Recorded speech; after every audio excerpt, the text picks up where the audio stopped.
The following may contain language that is not suitable for all audiences.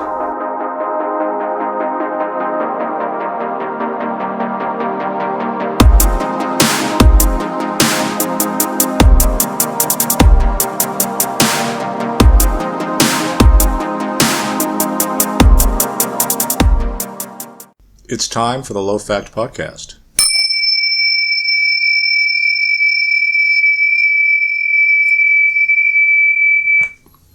Well, hello once again, Low Fact listeners. Woohoo! Thank you for joining us. You sound like you're on opium. No, I'm not a big fan of the narcotics. But you've experienced them both. Oh yeah. Oh yeah. Oh yeah. See, I never have. That's the funny thing. Nothing like the narcotics to take away the pain. Take the pain away. Didn't really take the pain away, just kind of numb stuff and makes you feel a little out of it. I didn't like it. That's drugs, my friend. You're describing the experience of drugs. I didn't like it.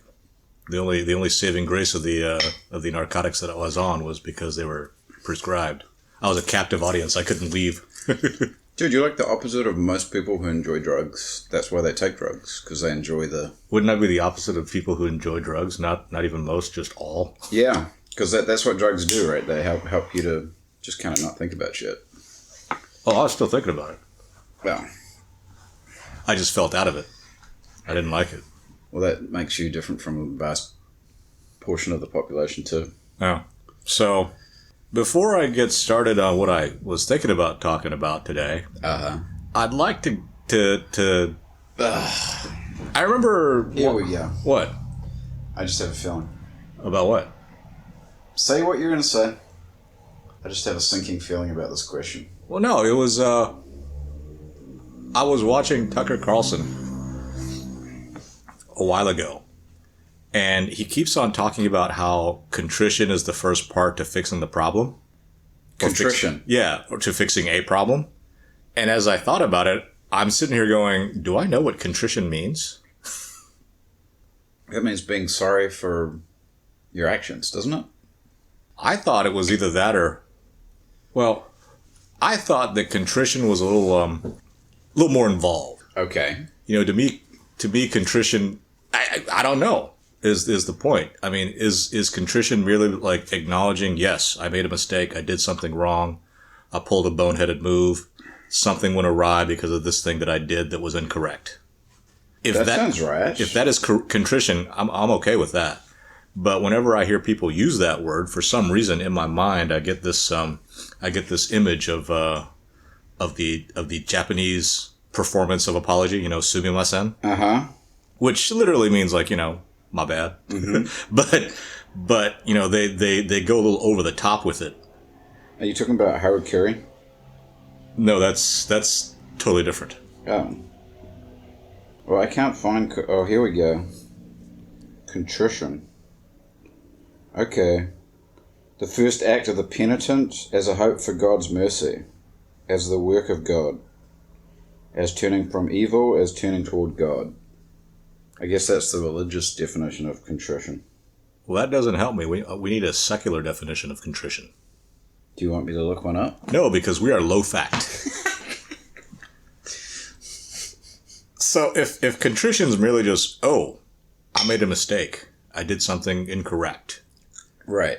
I need to change that. I'm down. But for some reason in my mind, to me, contrition is like, you know, gnashing of teeth, beating of breasts. Oh, I did something horrible wrong. Blah, blah.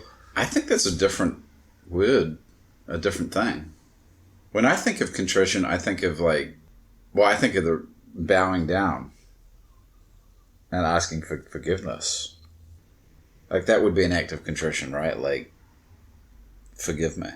Sure, but it seems that people kind of put different values on Did it. he explain it, or did he just use the word contrition? He just used the word contrition.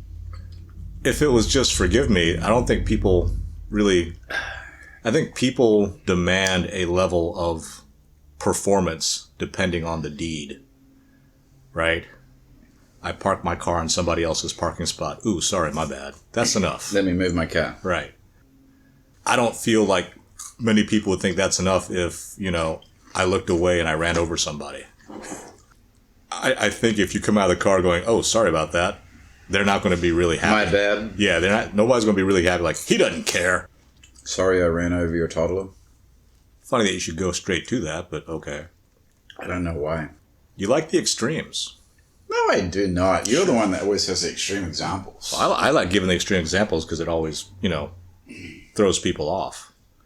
Well, is that a very productive thing on a podcast? Throwing people off?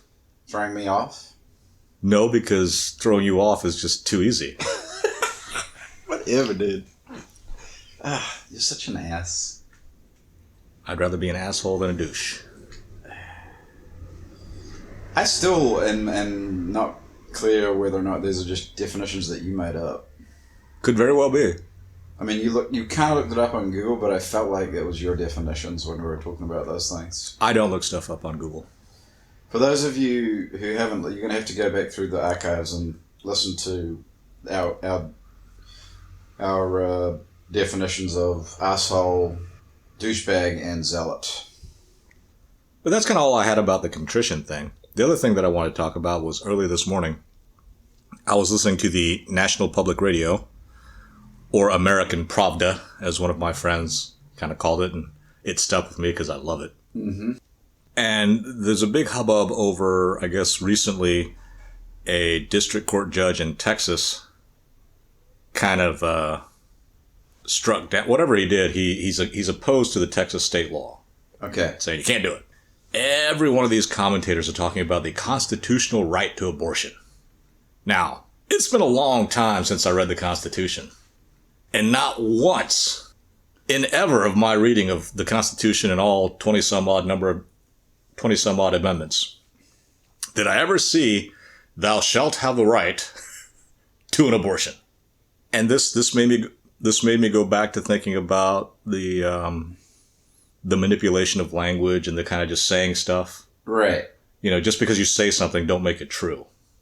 It's just funny how they would say it's a constitutional right. It's not in the Constitution. And even the stuff that the judges do, the Article 3 courts do, I don't even think they originally did not have that power. Judicial review. Right. That's made up too. It is? Yeah. Wow. I know it's an administrative law principle that we studied in New Zealand, but I don't know about judicial review in a constitutional context. It was made up. It was pretty much, I think it was John Marshall. It was one of the Johns, Marshall or Jay. But basically saying, well, if we're supposed to sit here and interpret stuff, we clearly have the right to review whether a law is constitutional or not. Oh, wow. And it just stuck. Everybody was like... Because they wanted to. Yeah, and everybody was like, okay. And so for 200 plus years, everybody's like thinking this is a bedrock principle that's not written anywhere. It must be nice to be a judge and just kind of... A smart one. Yeah, I mean, I was obviously a smart judge that did that. Back before there were even... Was he a Supreme Court judge? Yes, I believe it was John Marshall, but... How long has the Supreme Court been around? Since the country? Since the founding? Yes. And it was always 9? No. Is it 9? It is 9 now. It was less before? I think it was 6 at one point. The number has changed. Okay. And 9 has been the number it's been. But it hasn't gone up and down. It just keeps getting bigger. It hasn't gone up since 9. Right. It hasn't gone up or down since 9, I believe. Surely they're not going to try and change it. I think it depends. On popularity? On that, on whatever. But So what was this judge's decision? That the law is, you can't do it. You can't do what? That the Texas law is wrong. Oh, he doesn't have the power to say it's not constitutional. Well, no, that was not what I was talking about. I was talking about all the pundits sitting there saying that there's a constitutional right to abortion, and I'm like, no, there isn't. Right. That's like saying there's a constitutional right to privacy. There isn't. But if you go back and look at some of the commentaries from the founding, I forget who it was, but they're like, we shouldn't really enumerate rights because if we do, then some idiot's going to sit there and say, well, if it's not enumerated, it's not there. Yeah. Which makes sense. Right. So clearly there are things that just kind of flow through. So, judicial review might flow through. But But basically, what was it? The Warren Court or Burger Court in Roe versus Wade was like, yeah, there's a right to abortion under the rights of privacy. And all of a sudden, everybody's like, oh yeah, it's constitutional. Like, well, no, it's not. It's not until 3/4 of the states sit there and say, yes, it is. We're going to put an amendment in the Constitution, put it in, boom. Isn't there a decision, a case before the court right now? I think there are a couple. Because I know they've been talking about it on the radio. Yeah, it's and I'm one of those people that's like, look, the states and the country, the people, like the whole thing about the gay marriage thing. Yeah, I'm like, the court shouldn't sit there and say, yeah, that's what it's got to be. It's not the court that says that. It's the legislatures. Right, which makes sense. I mean, that totally makes sense. But you know why they don't want that? Because it's too hard. Yeah. Right? It's too hard. It is, but it's supposed to be. Yeah. That was the whole point. I know, but I'm just saying, like, in this day and age, people want shit to be easy. Well, no, it's not people. It's people in general. They want what they want to be easy, and they want what their opponents want to be hard. Yeah. And well, that's kind of the whole idea of equality under the law.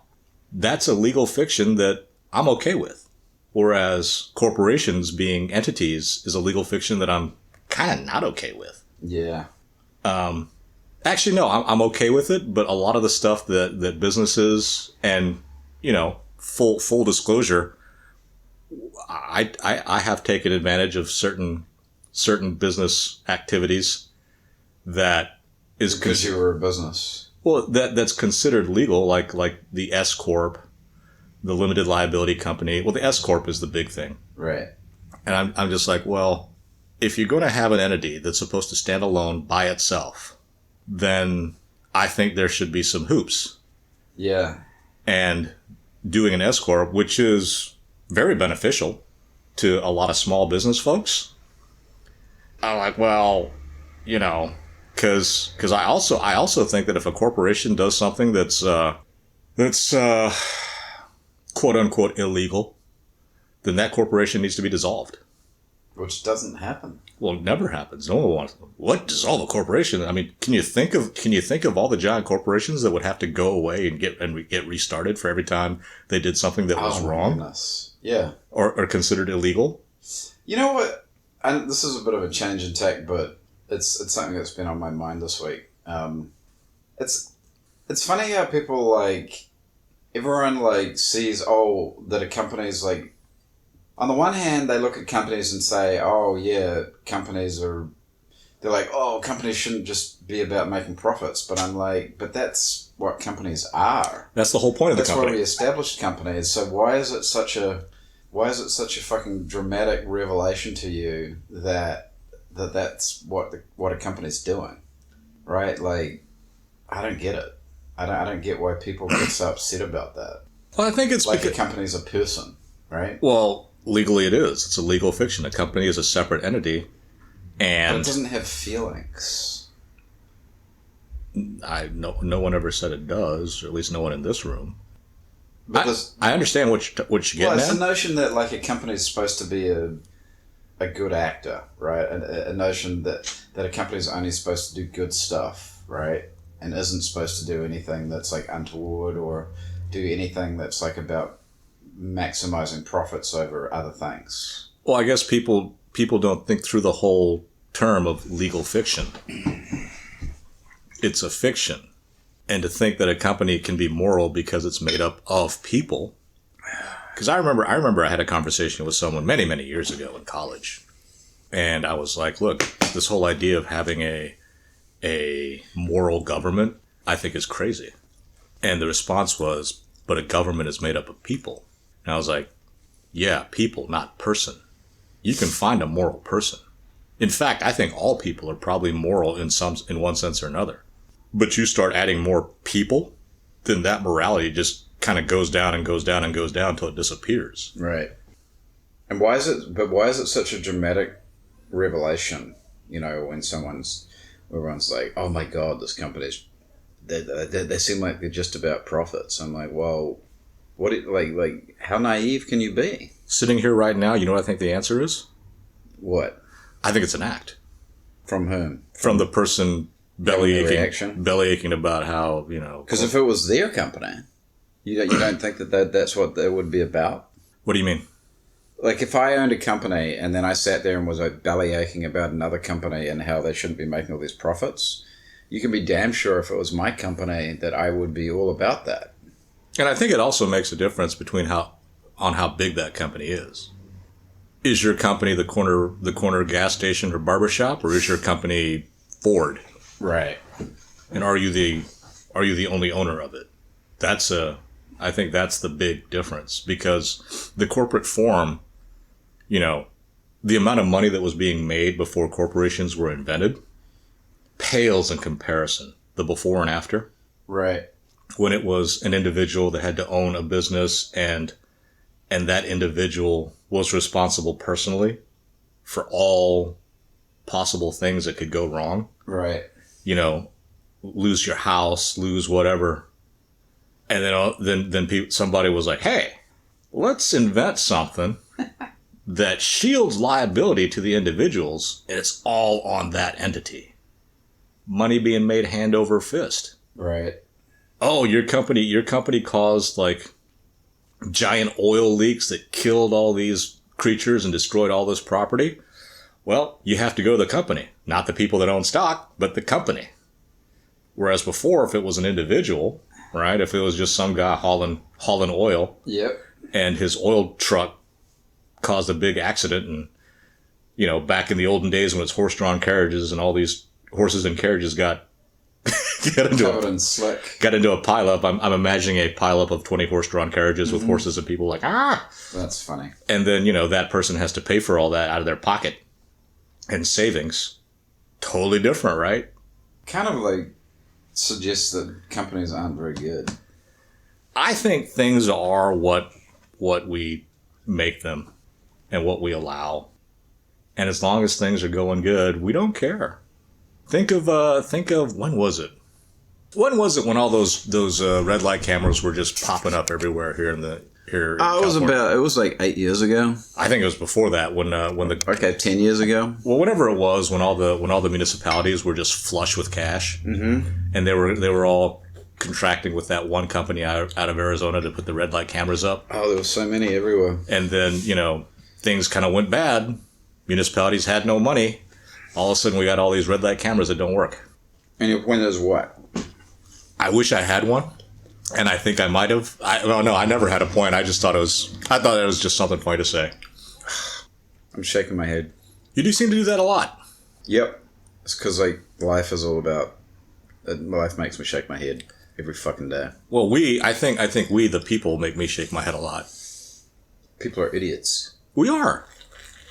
And I think that is something that we need to constantly remember and remind ourselves of. Well, I didn't even know that this was the case until you said it, and then now I notice it. In every area, every avenue, everything.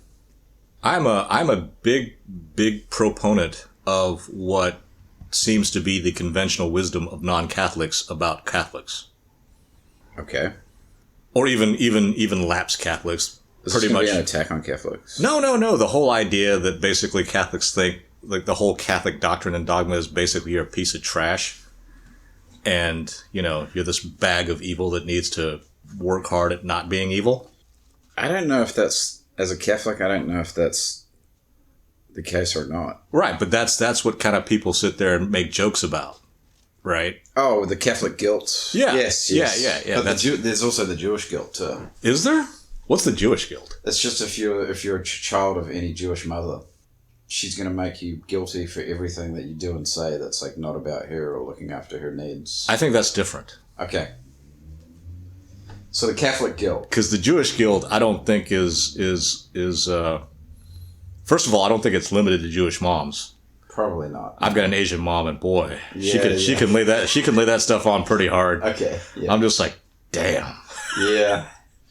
The whole, you almost killed me while I tried to give birth to you. Yeah, your mum probably makes anything that my mum's ever said probably pales in comparison. I went through hell for 30 hours. to give birth to you. Like, well, shit. And this was like, you didn't take out the trash? You didn't take out the trash? I almost died. And you didn't take out the trash. And I'm sitting there going, that seems like a pretty high escalation. Yeah, just a little bit. But the whole thing about, you know, the thing that non-Catholics and even in popular culture about how Catholics are supposed to feel guilty about being so worthless. Right. And trying to redeem themselves. Right. I'm on board with that. I am. Maybe you should be a Catholic. Well, God kind of knows what needs to come up. God knows the preferred way to bring me into that fold. But it just sounds like when you're saying God knows, it sounds like God knows. Yeah, God knows. God knows, and God's like, no. You're gonna. If it's a battle of wills between me and God, I'm gonna lose every day of the week. Yes, I already know that. Yes, but you know, if God would like to make it easy on me to convert, He knows. I think that'll be great. It's an easy fix too. It's like, as long as I get to meet a good one too, that's fine. But I forget what I was saying. Oh yeah. This whole idea that we're just these perfect creations and everything we do is great, and you know, I wipe my butt. I'm great. Oh, I woke up this morning. Oh, I'm great. Oh, my breast stinks in the morning. Oh, I'm great. I'm not on board with that. I think there needs to be a lot less of that. Yep. And it seems to me that because of the people in our parents' generation, the baby boomers. Well, actually, neither one of my parents are boomers. My mom's a boomer. My parents are boomers. But that whole baby boomer attitude in this country is what I think has really hindered our country. Yeah. And the sooner that as a collective we kind of wake up from that poppy-induced haze of never growing up, of being like, I am great. I'm perfect. You know, this, cause well, now it just makes me think of that one Lady Gaga song. You and me can have a bad romance? No, the one about, I forget the title of it, but basically, you know, God made me and God makes no mistakes. So, you know, right. I'm great. Oh, yeah. Is essentially the chorus. And I'm like, you're right. God made you. God makes no mistakes. But I don't think God is encouraging you to go out and live a life of no, you're supposed to be humble. rampant sexuality and, you know, whatever. Yeah, it's like it misses that. It's like that. It's like they've taken one part of being human and just forgot about all the rest of the teachings. Well, it's an argumentative device. They don't even believe it. It's an argumentative device to shut up their opponents. And I'm saying, if you're an opponent of that ideology, you're like, well, no, you're right. God made you. God makes no mistakes. God made you with certain burdens that, you know, are pretty heavy. Don't mean that God's encouraging you to try and change culture.